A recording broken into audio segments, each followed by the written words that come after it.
Good morning from Australia. Today we're just going to do a couple quick questions that we get asked a lot as travelers. Trin's going to ask the questions and I'll answer because he doesn't like answering questions. How long have you been nomads? Trin and I have been nomads for over 3 years now. We left the United States in 2016 and we first started backpacking through Central and South America, and now we live in Little Butte, that bus over there, while we're in Australia. Are there places you have felt unsafe? What makes traveling to unsafe places worth it? And where do you draw the line? I don't think we've felt unsafe. We did go to some very unsafe places in South America, Rio de Janeiro. Basically though, we tried to do as much research ahead of time.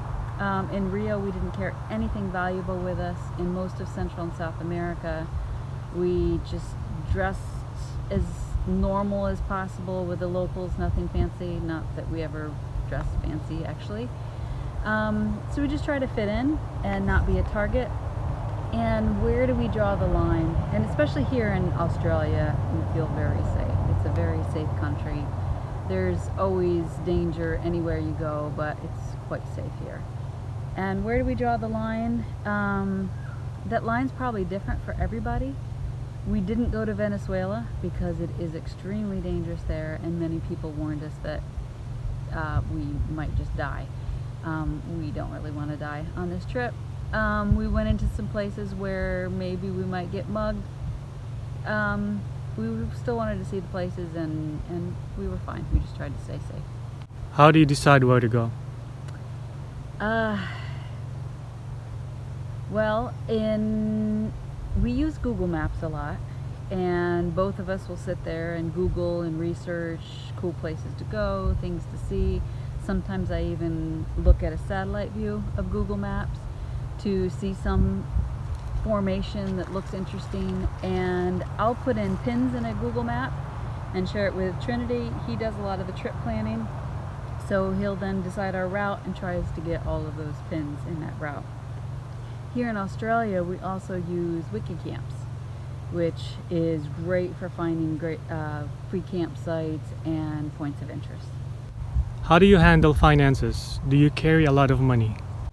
We don't carry a lot of money, and it's different based on the country. In Central and South America, everything was cash-based, and we would go to an ATM, pull out however much money we needed to get us to the next town, which honestly wasn't a whole lot. We didn't want to carry a lot with us, because the more you have, the more that can be taken.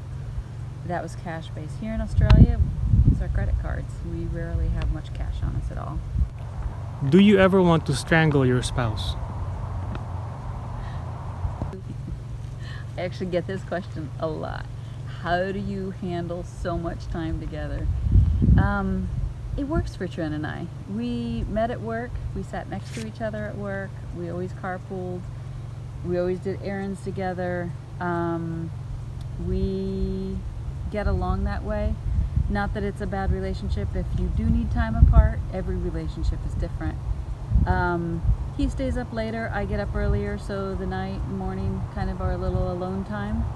And we're both a bit quiet, so we can feel alone at opposite ends of the bus if we need to do that. But for the most part, yeah, we get along. I strangle her all the time. How do you plan food? So in South America, we just purchased what we would need for that day or the next day or two. Thankfully, in South America, you can buy eggs one at a time if you want. So it worked out very well. You could buy small quantities, and often buying small quantities was cheaper, which was mind-blowing for us. We were used to buying in bulk to get a better unit price. Here in Australia, we always have some backup. We're often away from towns and stores for a few days at a time, so we plan for that. But we always have some canned goods back up in case we get stuck somewhere, especially when we're going across the Nullarbor. We had a few days extra worth of food. Just in case you break down, it could take a while for rescue to come. What is your 3-month and 5-year plan? I have no idea.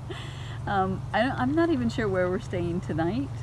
And somebody in the campground just asked me where I saw myself in 20 years. I really have no idea where we'll be in 20 years. And 5 years ago, I would never have guessed that we'd be right here. Really, our plan is to see the world. We have a year visa here, so that's kind of our plan. And then we'll go to New Zealand for 3 months and then back to the United States for a visit. What we do next right now, we have no idea. And at some point, we may settle down a little bit, spend 6 months here or there. Eventually, we might find a place to settle. Don't know. You never know what's going to happen in life. What do you do for medical needs or health insurance? So we hardly ever go to the hospital or the doctor. We never have. Maybe we should go more. So that really hasn't been a problem. I had knee surgery in Panama. Trent had some dental work done in Costa Rica. Other than that, we haven't really needed anything. We do have health insurance though. We use GeoBlue, and they cover us for every country in the world except for the United States. It would actually be double the cost if we included the United States. So, but we do have coverage, and they were great when I had the surgery. They, no hassle. They're a good company to use. And that's it for today. Thank you. 1 second. So do you ever want to strangle me? All the time.